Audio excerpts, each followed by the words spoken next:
कमली पोश नाल अखियां ला लैनियां, बड़े उच्चे नसीबां दी गल साईं।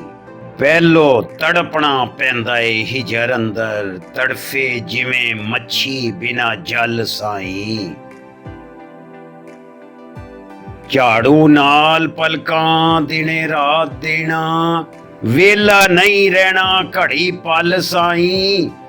बादशाहां दे दर ते कई वारी बहना पै जांदा बूआ मल साईं।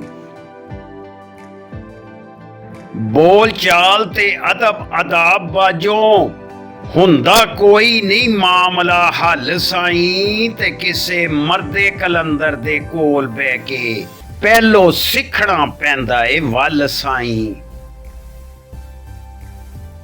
कईयां असियां दे धोने धो जांदी, ओदी रहमतां दी जदों छल साईं। फेर जाके मौज मंजूर हुंदा, सुक जांदी जद हड्डां तो खल साईं।